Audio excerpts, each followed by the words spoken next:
Assalamualaikum warahmatullahi wabarakatuh.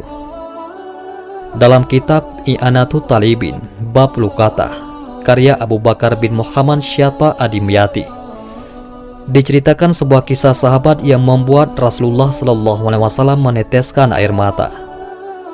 Beliau adalah Abu Dujanah radhiyallahu anhu, sahabat Nabi dari kabilah Khazraj. Beliau syahid dalam perang Yamamah ketika memerangi nabi palsu, yaitu Musailamah Al-Kahzab. Selain dikenal pemberani di medan perang, Abu Dujanah juga seorang yang sangat menjaga diri dan keluarganya dari perkara haram. Suatu hari, usai sholat subuh berjamaah bersama Rasulullah SAW, Abu Dujanah selalu terburu-buru pulang tanpa mengikuti doa ba'da sholat yang dipanjatkan Rasulullah. Melihat gelagat ini, Rasulullah mencoba meminta klarifikasi pada Abu Dujanah. Mengapa setiap kali kamu terburu-buru pulang dari jamaah subuh? Apakah engkau tidak memiliki permintaan kepada Allah sehingga tidak pernah menungguku selesai berdoa? Ada apa? Tanya baginda Nabi SAW. Abu Dujanah menjawab, "Begini ya Rasulullah," kata Abu Dujanah memulai ceritanya. "Rumah kami berdampingan persis dengan rumah seorang laki-laki. Di atas perkarangan rumah milik tetangga kami ini terdapat satu pohon kurma menjulang. Dahannya menjuntai ke rumah kami. Setiap kali ada angin bertiup di malam hari, kurma-kurma tetanggaku itu saling berjatuhan mendarat di rumah kami. Ya Rasulullah, kami keluarga orang yang tak berpunya. Anakku sering kelaparan, kurang makan. Saat anak-anak kami bangun, apapun yang didapat, mereka makan. Oleh karena itu, setelah selesai sholat, kami bergegas segera pulang sebelum anak-anak kami terbangun dari tidurnya. Kami kumpulkan kurma-kurma milik tetangga kami yang berceceran di rumah. Lalu kami kembalikan kepada pemiliknya. Satu saat, kami agak terlambat pulang. Ada anakku yang sudah terlanjur makan kurma hasil temuan. Mata kepala saya sendiri menyaksikan, tampak ia sedang mengunyah kurma basah di dalam mulutnya. Ia habis memungut kurma yang telah jatuh di rumah kami semalam. Mengetahui itu, lalu jari-jari tangan kami masukkan ke mulut anakku itu. Kami keluarkan apapun yang ada di sana. Kami katakan, "Nak, janganlah kau permalukan ayahmu di akhirat kelak." Anakku menangis. Kedua pasang kelopak matanya mengalirkan air karena sangat kelaparan. "Wahai Rasulullah," kami katakan kembali kepada anakku itu, "hingga nyawamu lepas pun, aku tidak akan rela meninggalkan harta haram dalam perutmu. Seluruh isi perut yang haram itu akan aku keluarkan dan akan aku kembalikan bersama kurma-kurma yang lain kepada pemiliknya yang berhak." Mendengar itu, mata Rasulullah SAW berkaca-kaca. Butiran air mata mulianya berderai begitu deras. Baginda Rasulullah mencoba mencari tahu siapa sebenarnya pemilik pohon kurma yang dimaksud Abu Dujanah itu. Abu Dujanah pun mengatakan bahwa pohon kurma itu milik seorang laki-laki munafik. Tanpa basa-basi, baginda Nabi mengundang pemilik pohon kurma.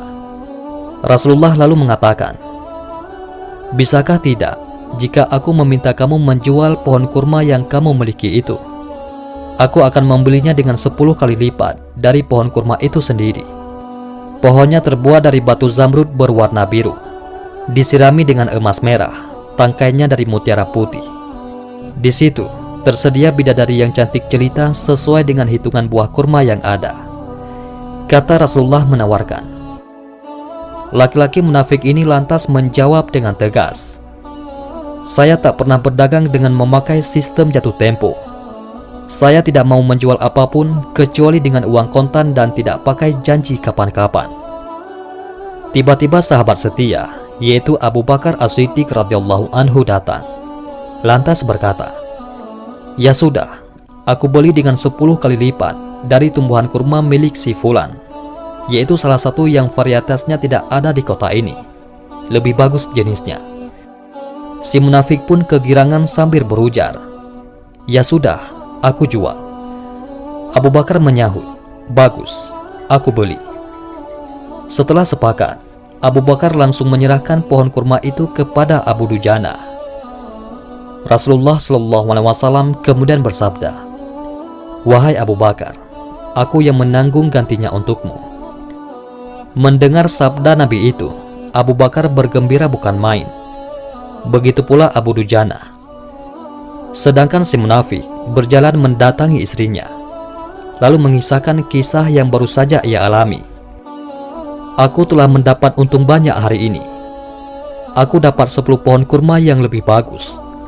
Padahal kurma yang aku jual itu masih tetap berada di pekarangan rumahku. Aku tetap yang akan memakannya lebih dahulu, dan buah-buahnya pun tidak akan pernah aku berikan kepada tetangga kita itu sedikit pun." Malamnya si munafik tidur dan bangun di pagi harinya. Tiba-tiba pohon kurma yang ia miliki berpindah posisi, menjadi berdiri di atas tanah milik Abu Dujana. Dan seolah-olah tak pernah sekalipun tampak pohon itu tumbuh di atas tanah si munafik. Tempat asal pohon itu tumbuh rata dengan tanah. Ia keheranan tiada tara. Demikian kisah sahabat dan pohon kurma yang membuat Rasulullah SAW menangis. Hikmah yang kita petik dari kisah ini adalah kehati-hatian para sahabat menjaga diri dan keluarganya dari makanan yang haram. Sesulit apapun hidup, seberat apapun hidup, seseorang tidak boleh memberikan makanan untuk dirinya sendiri dan keluarganya dari barang haram.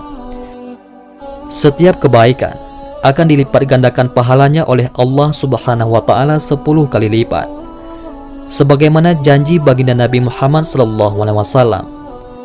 Adapun panen daripada janji itu bukan sekarang, namun di akhirat kelak.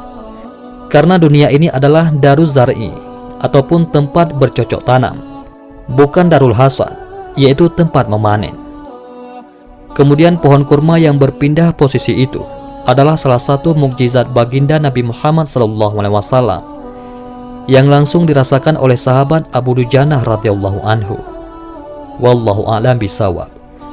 Mudah-mudahan ini semua bermanfaat. Assalamualaikum warahmatullahi wabarakatuh.